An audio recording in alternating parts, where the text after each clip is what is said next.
आपका बहुत स्वागत है टीवी 7 भारत में। मैं हूं आपके साथ रितिका आवाना। आज सोमवार से आपको बताएं कि उत्तर प्रदेश विधानसभा का मॉनसून सत्र स्टार्ट होने वाला है। आपको बताएं कि 3 अगस्त 2026 से आज यानी 4 दिन का ये मॉनसून सत्र चलेगा। 4 दिनों तक चलने वाला ये सत्र सिर्फ विधानसभा ही सामान्य कार्यवाही नहीं बल्कि प्रदेश की राजनीति का बड़ा मंच भी बनने जा रहा है। क्योंकि विधानसभा चुनाव नजदीक है तो ऐसे में ये मॉनसून सत्र भी बहुत खास हो जाता है।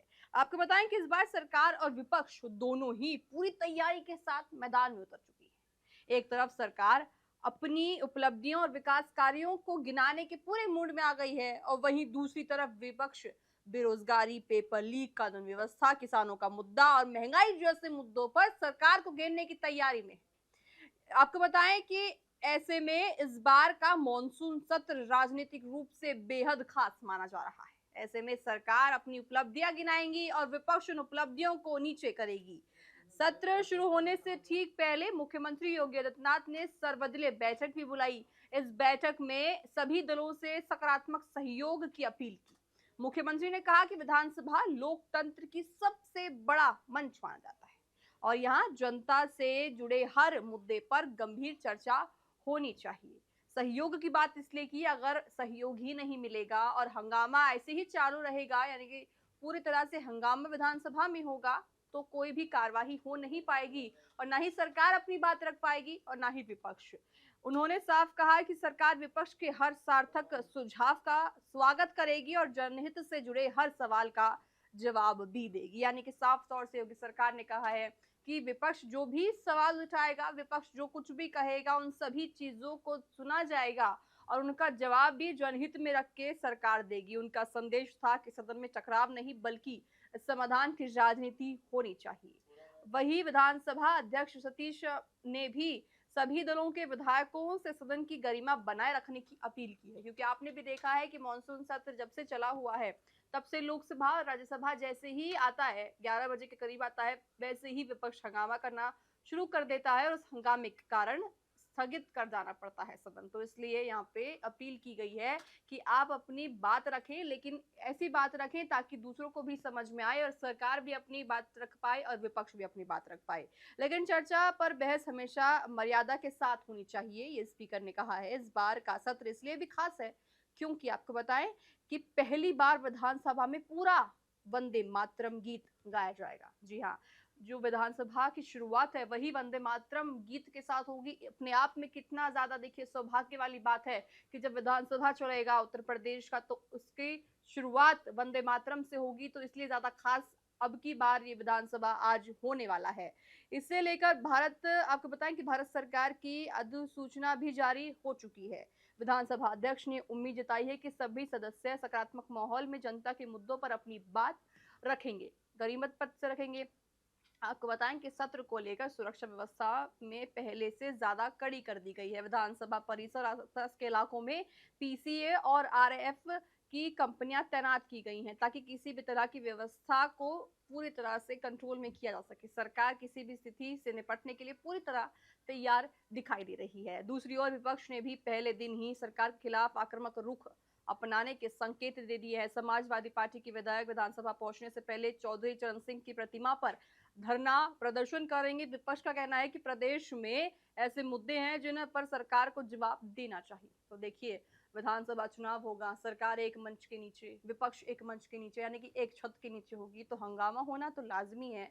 लेकिन सरकार ने ये कहा है कि आप हंगामा कर सकते हैं, लेकिन इतना कीजिए ताकि सत्र को ज्यादा नुकसान ना पहुंच जाए। उनका आरोप है, आपको बताएं कि विपक्ष का आरोप है कि सरकार विकास के दावे तो करती है लेकिन जमीनी स्तर पर कोई समस्या बहुत ज्यादा होती हुई नजर आती है। समस्या का समाधान सरकार नहीं कर पा रही है, विपक्ष का कहना है। तो विपक्ष देखिए पूरी तरह से यहाँ सरकार को घेरने की तैयारी में। इस बार सदन में सबसे ज्यादा चर्चा कानून व्यवस्था को लेकर होने की संभावना है। आपको बताएं कि विपक्ष प्रदेश में कई विभिन्न घटनाएं, महिला सुरक्षा और अपराध के मामलों को उठाकर सरकार से जवाब मांगेगी और साथ ही साथ सबसे ज्यादा प्रमुखता से मुद्दा कौन सा उठाया जाएगा, आप जरा अनुमान लगाइए। मैं आपको बताती हूँ कि सबसे ज्यादा जो चर्चा का विषय अब की बार विधानसभा उत्तर प्रदेश में मॉनसून सत्र में बनने वाला है वो है दान पात्र का।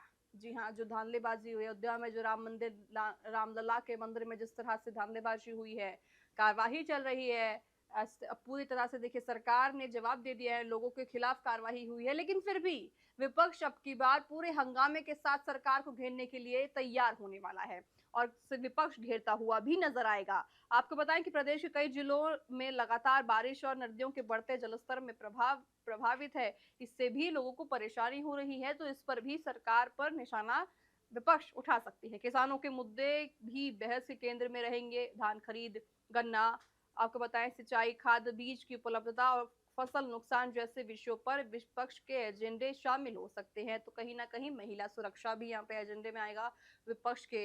राम मंदिर का दान मामला भी सामने आएगा और साथ ही किसानों का मुद्दा भी रखा जाएगा, नीट पेपर लीक का मुद्दा रखा जाएगा। तो ऐसे में देखिए सभी की नजरें ये होंगी कि जब अखिलेश यादव सरकार को घेरते हुए नजर आएंगे तो क्या कुछ वो कहेंगे, और जब मुख्यमंत्री योगी आदित्यनाथ बोलेंगे तो किस तरह से विपक्ष को आड़े हाथों लेते हैं। सभी की नजरें इस पर टिकी हुई है। आपको बताएं कि अखिलेश यादव ने ट्वीट भी किया था। जी हाँ, अखिलेश यादव ने कहा कि 4 दिन का सदन होने वाला है और 4 दिन की ही सरकार रह गई है। उन्होंने कहा कि पहले दिन ये होगा, दूसरे दिन ये होगा, तीसरे दिन ये और चौथे दिन सरकार ही चली जाएगी। तो विपक्ष ने पूरी तरह से देखिए प्लान बना लिया है कि किस तरह से अब की बार विधानसभा चुनावों में, उत्तर प्रदेश में विधानसभा जब चुनाव होने वाले हैं तो उसी से पहले माहौल पूरा बनाने का प्रयास विपक्ष कर रही है।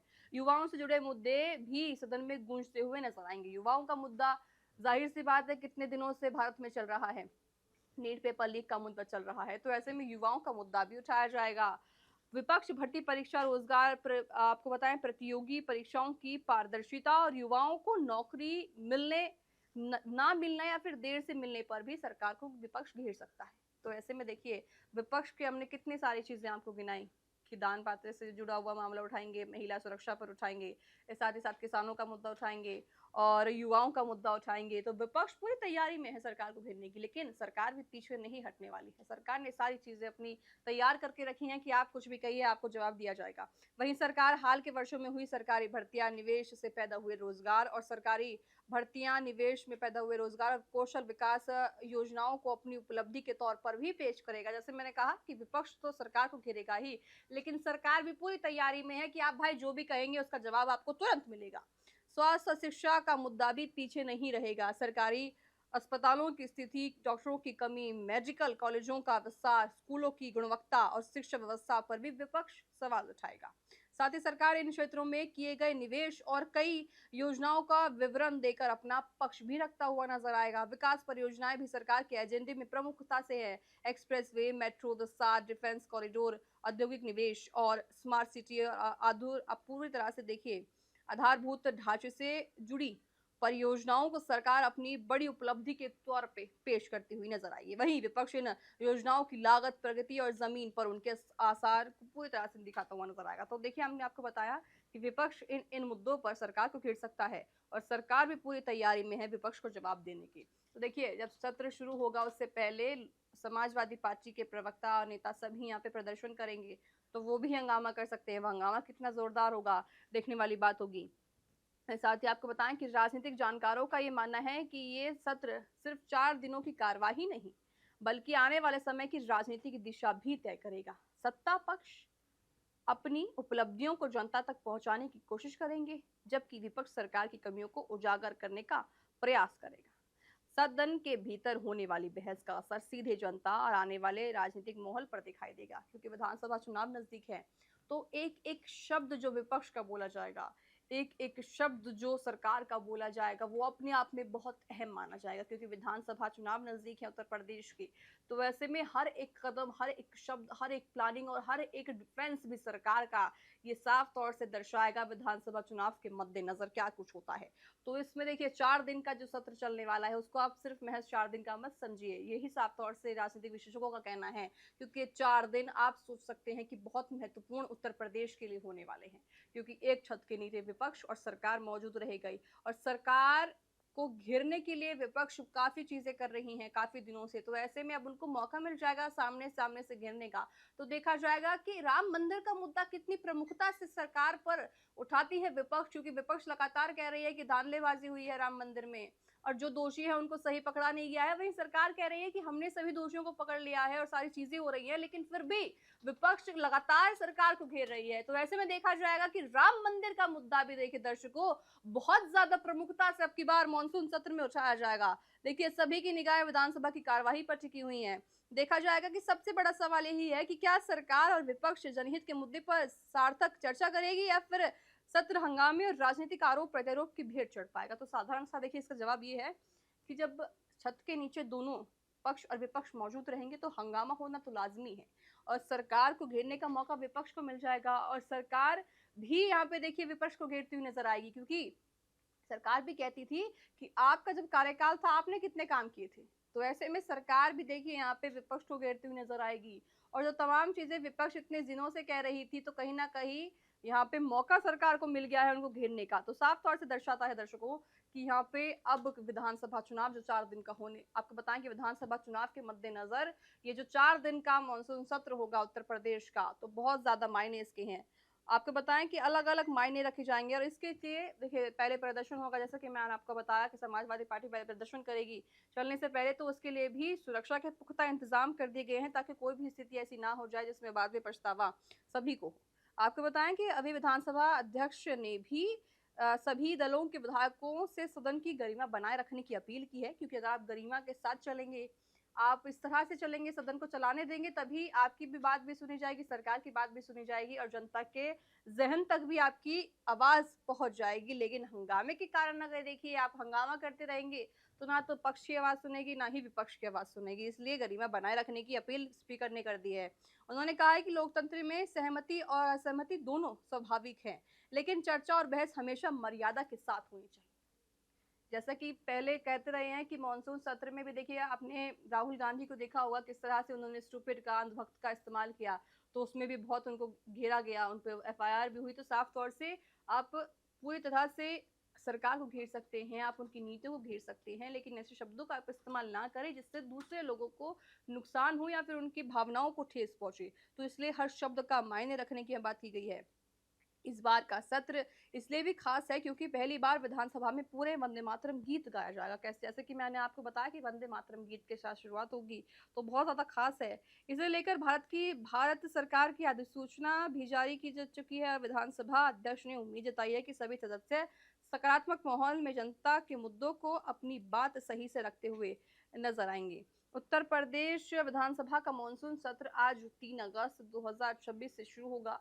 यानी कि आपको बताएं कि 4 दिन का ये चलने वाला है, 4 दिनों तक चलने वाला ये सत्र सिर्फ विधानसभा की सामान्य कार्यवाही नहीं बल्कि प्रदेश की राजनीति का बड़ा मंच बनता हुआ नजर आएगा। 4 दिन का ये सत्र चलेगा। 4 दिन में उत्तर प्रदेश में जो जो चीजें अभी घटी हैं उन सभी को उठाया जाएगा। विपक्ष उठाएगी, सरकार उठाएगी, सरकार को मौका मिल गया है विपक्ष को घेरने का, विपक्ष को मौका मिल गया सरकार को घेरने का। तो यहाँ पे पूरी देखिए आवाज उठाई जाएगी और देखा जाएगा कि एक दूसरे के ऊपर आरोप और प्रत्यारोप का जो दौर चलेगा उसमें कहीं जनता की आवाज, जनता के मुद्दे, जनता की बुनियादी चीजें दबी की दबी ना रह जाएं, क्योंकि विपक्ष अगर हंगामा करेगा तो सारी चीजें पूरी तरह से देखिए बाधित होती हुई नजर आएंगी।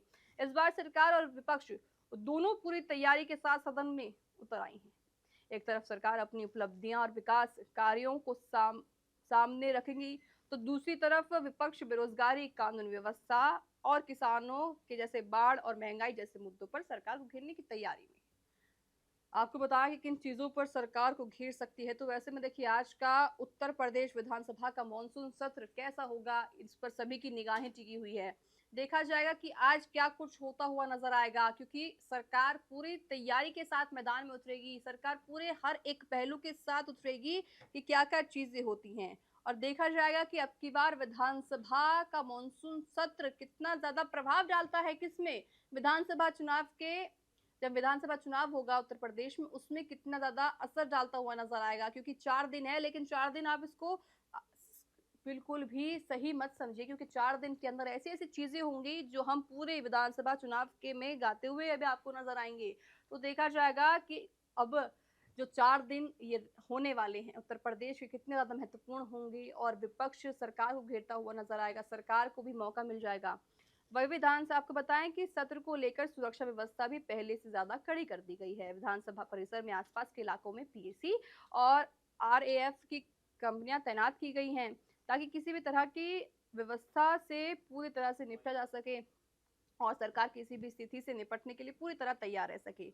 अब देखा ना ये वाली बात होगी कि देखिए देखा ये जाएगा कि जब 4 दिन का ये उत्तर प्रदेश विधानसभा का मॉनसून सत्र चलता है, तो इन 4 दिनों में क्या कुछ चीजें होती हैं और विपक्ष अपनी आवाज किस तरह से उठाएगा और सरकार विपक्ष को किस तरह से जवाब देते हैं और हंगामा तो होना लाजमी है, लेकिन उस हंगामे से जनता की आवाज दबती है या जनता के मुद्दे उठाए जाते हैं, इन सब पर सभी की नजरें टिकी हुई हैं। बहरहाल मेरे साथ अभी के लिए इतना ही। आप देखते रहे टीवी 7 भारत। नमस्कार।